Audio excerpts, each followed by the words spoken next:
welcome back to our channel again. If you guys are new here, my name is Natalia and I'm part of the Gandara Sisters. Today, friends, we're going to be talking about different types of sentences.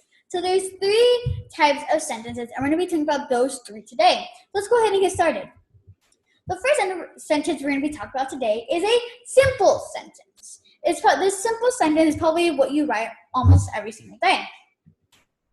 What makes a simple sentence? A subject, a verb, and a complete idea. The subject could be I, me, mine, and it could even be like 2 words, multiple words. It doesn't exactly have to be 1 word. A verb. Verbs could be mentally, like what you think. Actions like jump, run, things like that. And it could even be your feelings, like happy, sad, and of course a complete idea that kind of like wraps it all up. So here's an example sentence of a simple sentence. My son lives in Arizona. So right here, my son, this is the subject, lives is the verb, and in Arizona, this is basically our complete. So this is your complete idea. So all together, you have a simple sentence. You probably write this maybe every single day when you're doing school or you have a writing assignment. But here is kind of like the next level of a simple sentence. It's a compound sentence. So this is the other type one, and there's also one more. So let's go ahead and get started and start learning more about a compound sentence. So what makes a compound sentence? Of course, a subject, verb, and complete idea. But all these 3 things are in a simple sentence. But instead of 1 simple sentence, you need 2 simple sentences to make a compound sentence. And of course, this is kind of like the key thing, especially when it comes to a compound sentence. This is basically a clue thing. Fanboys. In the next one, I'm going to be, every single letter means kind of like a different word, okay? So here we go. Fanboys. F is for, A, and, N, nor, B, but, O, or, Y, yet, S. So those all those really help you, like, oh, I know those as fanboy. That's in a compound sentence. But it's not just about the fanboy. Here's the example sentence. I really need to go to work. So this is a simple sentence. You have your subject, your to go, to basically kind of like your verb, and then 2 words is basically kind of like your complete idea. Here's like the comma and our fanboy. So especially with the comma, it really also gives you a clue that, oh, it's also a compound sentence. But of course, the fanboy is probably going to be after. But here's also our next simple sentence. I am too sick to drive. So I am, this is your subject. Maybe sick, it's a verb. It's kind of like something that you do or even drive. Drive is your verb because it's something that you do. It's an action. But all together, it's a compound sentence. Here's the next level of a simple sentence and even the next level of a compound sentence. It's a complex sentence. This includes maybe even more and even more, okay? So what makes it an independent clause, a dependent clause, and a subordinating conjunction?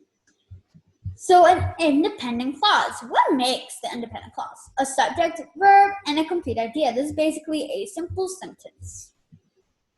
An independent sentence, this is an example, I like pie, I eat it often. That's an independent sentence. You have the complete idea, and you even have your verbs, and you even have your subject, okay?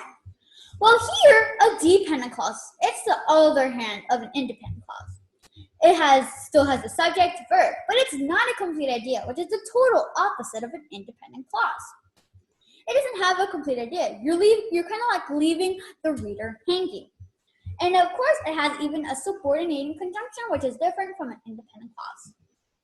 So right here, a dependent sentence, an example, I like pie. Well, you're kind of like hanging the reader, like leaving them hanging. Like maybe they're probably asking their head, well, what kind of pie? What do they like on their pie? So that's an independent sentence. So here are subordinating conjunctions.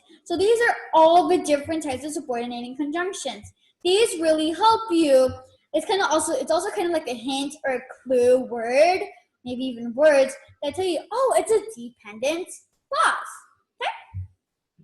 So here's an example sentence. DC, I see. DC is a dependent clause. So here, after I finish my homework, this is the subordinating conjunction. After is your subordinating conjunction. I finished my homework. Well, what are you going to do after you finish your homework? So that's what makes it dependent. It's not the complete idea. I see, independent clause. I will go to the movies with you. That's your, basically kind of like your independent clause, or you could even call it your simple sentence. Okay?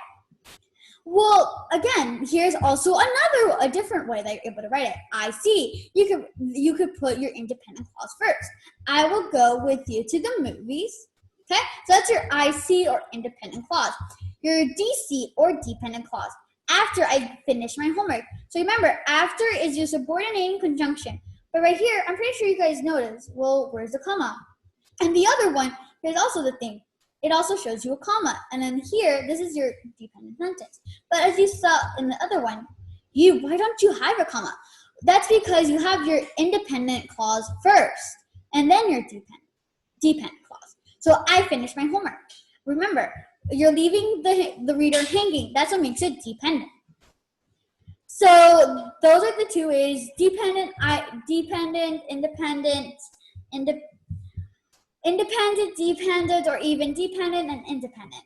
Thank you guys so much for watching this video. I hope you guys this really helped you on determining what sentences you write. And I hope you guys enjoyed this video. Please subscribe, give this video a big thumbs up, hit the bell, and I hope to see you guys next time. Bye!